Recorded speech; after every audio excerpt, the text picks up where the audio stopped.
Okay, Mike Masato, CEO of Staff Driven Dental and the Dental Road Warrior, turning for episode 93 in the series.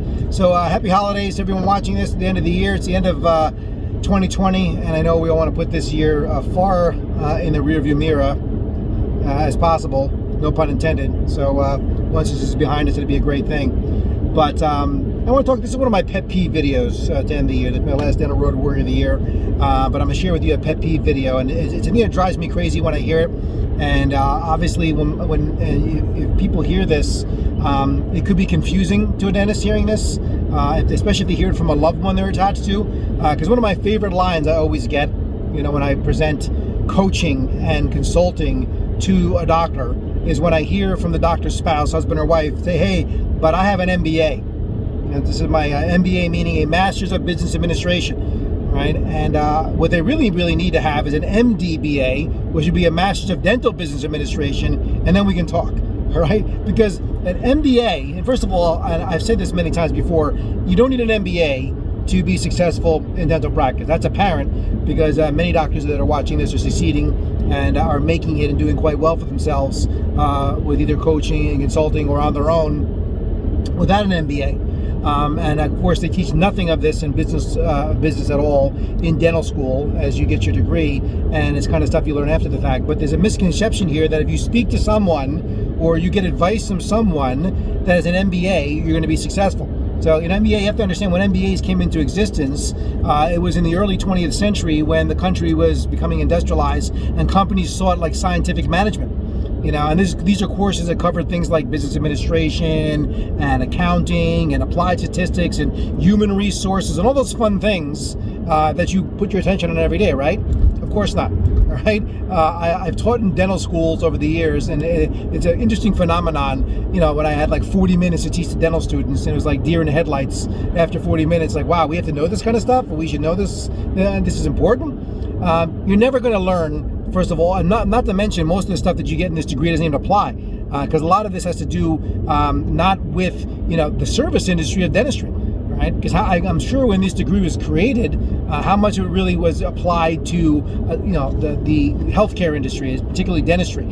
So I don't know how long has it been since they've updated the degree for an MBA. I don't know the curriculum, but if I looked at it and what you learn. Where's the specifics as it relates to dental practice? Being a generalist in things, having some general information about these areas is helpful, okay? But it doesn't guarantee you're going to be successful in practice when you have to be laser focused and focus on the most critical aspects of running a dental practice. This is where coaching comes in and good consulting comes in, because these are the people that should know and have learned from years and years of experience, school of hard knocks, trial and error, field tested, empirical research of what works and what doesn't when it comes down to the day-to-day operations of a dental practice. So look, I didn't go to school for this. There's no dental consulting school. It doesn't exist.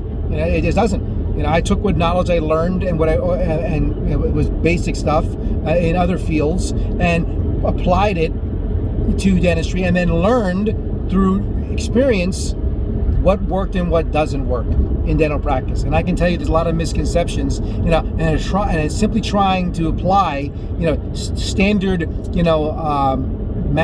business administration kind of practices is not enough. We're dealing with the dynamics of human beings there. There's a lot of variables in that, especially when it comes to a service industry. There's a lot of factors that go into, and it's a lot more. And believe me, I know these dentists have the best accountants in the world and the best legal advisors and all their stuff tied up perfectly and still struggling. Why is that?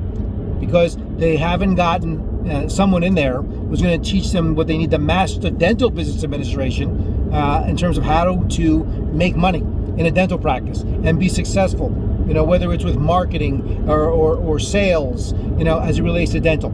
Right, and I can go on and on. There are so many facets to dental practice that are not covered in any kind of general degree, in business school, let alone dental school. As we know, they don't teach any of this kind of stuff, right? So you have to be careful, listening to people that just say, "Well, I have an MBA, so that'll cover." That's great. That's all well and good, but it goes a lot deeper than that. Right? So you need to seek out help, and this is where I'm putting it out there to you for the new year coming up now in 2021. There's no doubt coming out of 2020 that a lot of you that are watching this have had a horrible year. Right? I've struggled. There's been a lot of challenges, and we're still going to have challenges going into the new year as we come out of this whole thing with the pandemic. But doesn't mean you still shouldn't go forward. You shouldn't be not setting goals, or working on how we're going to build a practice for the next year and how we're going to approach it and how we're going to improve operations. In a microcosm, we've learned all these different things we have to do now that we've had to implement as systems for protocols to protect our employees and protect our staff, right? The same thing, you build on that now. If you have had to put that stuff in by necessity because it was demanded by law, in a lot of cases you had to do these things, OSHA laws, the CDC, whatever. The same practice should apply to the rest of your practice. This is a big thing. How about things like handoffs in your practice? Simple things like that, or having a system or protocols in place for closing cases, or asking for referrals, or having morning huddles.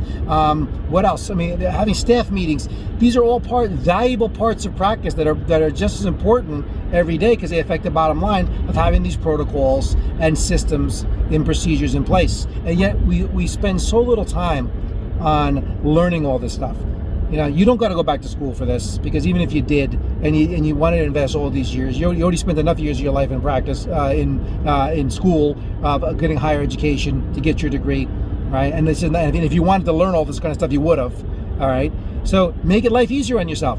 Bring someone into your life in the new year, like myself, my team, that's going to help you transform your practice, transform your life, make more money, improve the business, because it is stressful. I deal with doctors, the biggest stress they have every day. Every time I hear, when I speak with them all the time, or my coaches talk to them, what's their biggest challenge? It's the business part of practice. It's not the clinical part of practice that drives them crazy or wears them down, or stresses them out. And even if there was, there's so many resources that doctors are trained as clinicians, right? You're as healthcare providers, you're trained to go get the answers because you don't want to not have the answers. As people of science, right? You want to get the answer to help treat your patients. Look, one thing feeds the other. Having a successful business will help you fulfill on everything else clinically, right? Because if there's no patients there to work on, and your schedule's falling apart, all right, and you're not getting, more new patients in the door, right? And we're not collecting the money or dealing with insurance companies or whatever it is more effectively, right? This impacts our ability to do what we love and we're trained to do the best, right? So that's why the people that are out there like myself that have spent every day of their life, I've spent every day, the better part of every day of my life for the last 25 years, and most of my coaches have that much experience as well, in the trenches, hands-on, working with practices to learn what makes them tick, what makes them be successful, and it's just evolved over the years. It's changed. The business of dentistry is constantly evolving and changing. These degrees you get in college are not. We use clinical as a